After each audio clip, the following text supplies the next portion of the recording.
Hello everyone, welcome back to my channel. So today's going to be a different type of video. I thought I would start documenting or telling you guys about my fertility journey. It's been going on for a couple of years now, so it's not over at all yet. It's only just starting after 2 years. So I thought I'd let you guys know or talk to you about what has been going on for the last 2 years, everything I've gone through, what I'm going to be doing. I don't know if this will be 1 or 2 videos, might be a few videos.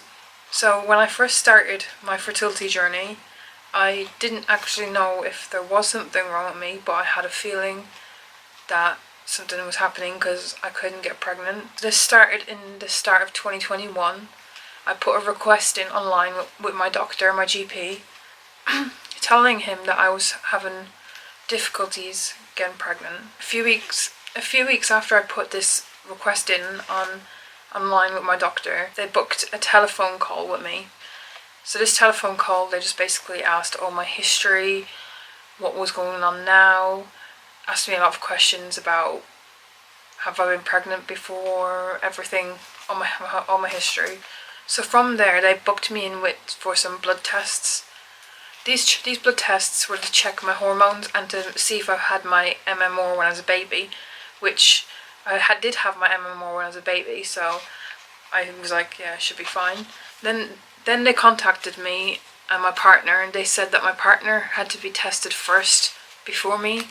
I don't know why they do it that way, but they test a male before they test a female. Well, in my case, it did anyway.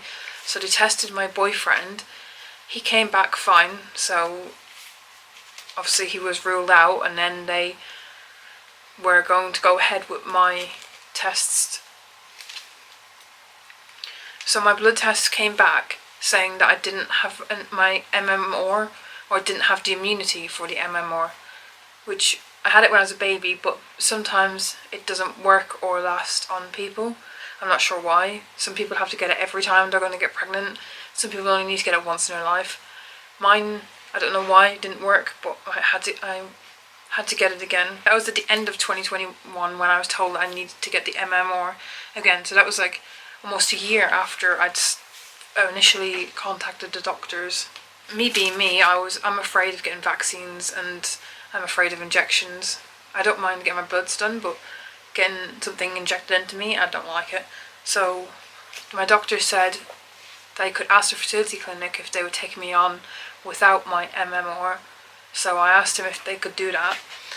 It took them a few weeks to get back to me, and he said that they wouldn't take me without my MMR because of the risk factors. If you don't know what MMR is, it's measles, mumps and rubella. And rubella is very dangerous if you're pregnant because it can cause you to have a miscarriage. So at this point, I was really scared to get my MMR. I'd just not long gotten my COVID vaccines, and I didn't like getting them at all. I freaked out, had panic attacks. So, also if you don't know, I've got really bad anxiety, so that doesn't help. So this was the end of 2021, and then I didn't actually book my MMR till the end of 2022. The MMR, you need 2 vaccines, so you need to get your first one, then you get your second one, I think 3 weeks after, something like that. So then, by the time I was finished all that, it was the start of 2023. So I had my first appointment with the fertility clinic in, I think it was January or February this year. That was a new phone call with me and my partner. They just went through loads of questions, asked what was going on, asked history, what tests the doctors had done so far, and then they said that I'd have to be booked in for some more tests and some more blood tests. So that was the end of the call. I waited another couple of months to get another appointment with the fertility clinic. They sent me an appointment to do an internal scan and a biopsy of my womb. But they actually sent me an appointment for just a biopsy of my womb. And then when I got there, they done an internal scan. The biopsy came back absolutely clear and normal, which was good. But when they were doing an internal scan, they found a cyst on my right ovary. So I was then diagnosed with endometriosis. If you're not sure what that is, endometriosis is a long-term condition where tissues similar to the lining of the womb grows in other places such as the ovaries and the fallopian tubes. So in my case, they found a cyst on my ovary. It was quite large. I think they said it was 5 centimeters, the size of a small orange. So it was quite large. I was always getting pains in my side as well, but I didn't know the symptoms and the signs of endometriosis, which I might go through that in a different video. The symptoms, the signs, what I had. So at this point, I was told about the cyst. They said that I could be operated on to remove the cyst and to also look for other signs of endometriosis, because the tissue can grow anywhere on the outside of your fallopian tubes or your ovaries, and it's just like other tissue that they can remove. So they said they would look for signs of any other problems I'd have that would cause me to not get pregnant, plus remove the cyst. So I had to wait again for a phone call appointment about the surgery. They called me a couple of weeks later. They said that if I wanted to go ahead with the surgery, the waiting list was 6 to 9 months.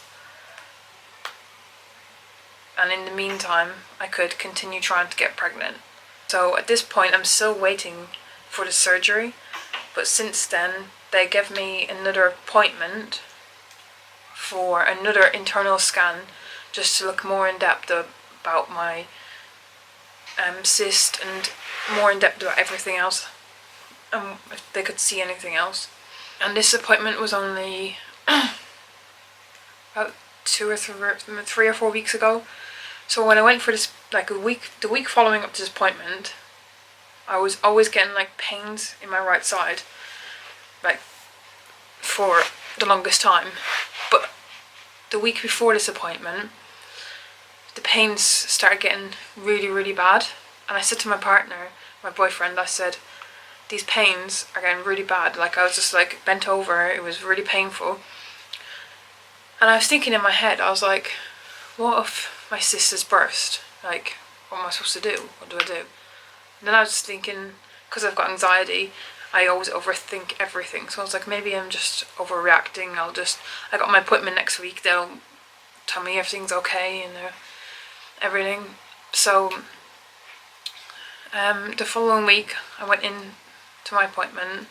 They did an internal scan. When they were doing it, they said, sorry, what side was the cyst on? I said it was on my right ovary. And they're like, well, we can't see it now. It's gone. They didn't say there was any problem with it. They didn't say there was any damage. Didn't say anything. But I do still have to go for my surgery, because they don't actually think now that it was an endometriosis cyst. So they're not entirely sure if I do have endometriosis. So I still have to wait for my surgery to see what's going on inside my body, and if they can find any signs of why I can't get pregnant or why I can't carry a baby. It's pretty much all about my appointments so far and what I've been through. It's been emotional for sure. It's been hard, but I thought I would just share it with you guys. And if you would like to see more videos about my journey, just let me know or comment, and it will be very appreciated. I might do a video about endometriosis, the signs, symptoms, what I had. So yeah, if you did like the video, please give it a thumbs up. It would really help if you subscribe too, and I'll see you next time. Bye!